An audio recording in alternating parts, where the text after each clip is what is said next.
In this video, I'm going to talk to you about why it's important to get rid of dysphonia before glottoplasty surgery. Why is that? It's a surgery, doesn't it make your voice better? Actually, no, not in the short run at all. Glottoplasty is a surgery that's designed specifically to lift the pitch. And it does that by creating first a web and sometimes by lasering the vocal cords themselves to make them a bit thinner. Of course, all of that will cause scar tissue, and that temporarily will make the voice worse. And that's a known side effect. That's not big news.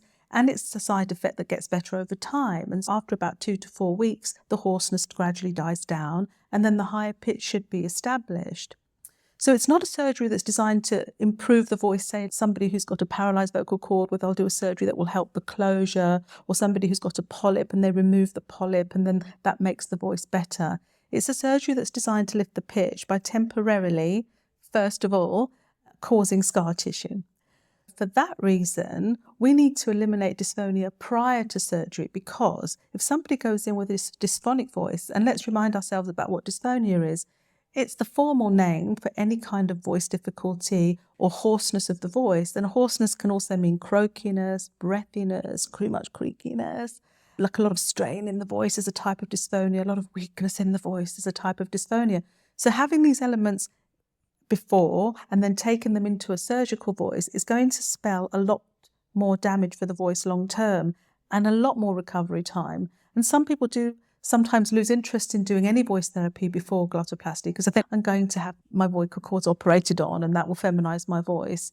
Not necessarily, because high pitches in themselves do not make feminine voices. There's other elements that are involved, specifically resonance and speech delivery and intonation. It's also important to have as clear a voice quality as you can before, because if there's a lot of creak or strain on the voice, that pattern will get taken into your post-surgical voice. And then you have a voice that's healing from surgery, plus a pattern that's tense or strained, or has weakness, or has a lot of roughness in the tone. The healing period gets longer. And in some cases, those patterns are so entrenched in people, especially when they've tried to modify the voice themselves and have maybe strained it a little bit or followed some videos that haven't really guided them accurately enough, because every voice is very individual. So it really usually needs some specialist input to get the right kind of guidance for that particular voice.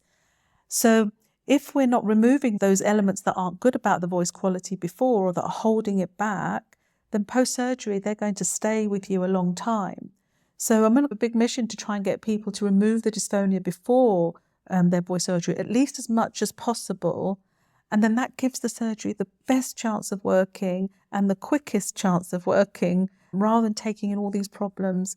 Very often the surgeons will say, oh, well, have some voice therapy afterwards. And that's all well and good. But specifically post-surgery, we're doing post-surgery voice rehab, sessions that are designed to help the hoarseness settle down, the closure to improve, the vocal confidence to start building. And then after that, people can sometimes do more voice fem sessions to work more on projection or intonation or other aspects. But ideally, we want to treat the dysphonia prior to surgery to maximise the chances of a best outcome and just to follow good practice. So very often in my career so far, I have had people who turn up with quite a lot of dysphonia pre any voice feminization starting. It's common because, again, people try to self-modify or they're very self-conscious about their voice. And all these things can make the voice sound a bit hoarse, a bit gravelly. And a little bit of that is okay in the voice, maybe up to about 10%. We all have a little bit sometimes. We don't have perfect voices all the time. But if it's more than 10%, it really is classed as a dysphonia. And typically this is a kind of a roughness in the tone, and often accompanied by a tight larynx, so that the vocal cords are working under pressure. And that tension is problematic long term, and it will be problematic post-surgery, because if you have a tight mechanism that's also been altered surgically, it's just setting up problems that we don't really need for later on. And in the long run, will take longer for the person to unravel. And if they don't then have any treatment, and many people sometimes don't complete their treatment post-surgery, that can lead to problems later on down the line. Not everybody needs a lot of post-surgical input from voice therapy afterwards, but nearly everybody needs the voice rehab sessions. So they're the 4 sessions that we recommend in particular after the surgery to help the voice settle down. It's not particularly about feminizing, it's about post-surgical work. So anyone who has a voice surgery usually has post-surgery voice rehab.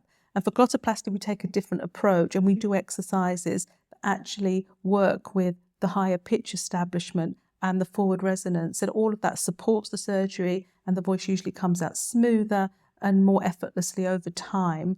If there were patterns before that weren't very helpful, like perhaps a very back-held voice or a slightly squeezed voice, if we try to eliminate all of that beforehand, and then the post-surgical exercises support that too. It's common also pre-surgically for people to use a very quiet voice, sometimes a breathy voice, sometimes a voice that's very soft, because it feels to them that it's very feminine. But actually, a breathy voice, especially a strong breathy voice, is actually a form of constriction in the larynx, because to make the air audible, the passageway that needs to narrow. So that means that we're starting with quite a tight posture. And again, with altering the vocal cords and a tight laryngeal posture, even though the voice sounds soft when you're saying it, it actually also sets up a pattern of the breath being held back as well as the voice. So it's important to learn to open up that space so that the vocal cords can vibrate without pressure from the other tissues and muscles around them.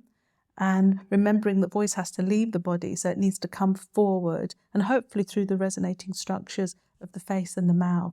And good therapy beforehand will have set that up so that you're in a really well-primed position if you do go on and have any surgery. I hope you found this video helpful, and if you have, do press the like button and subscribe to the channel.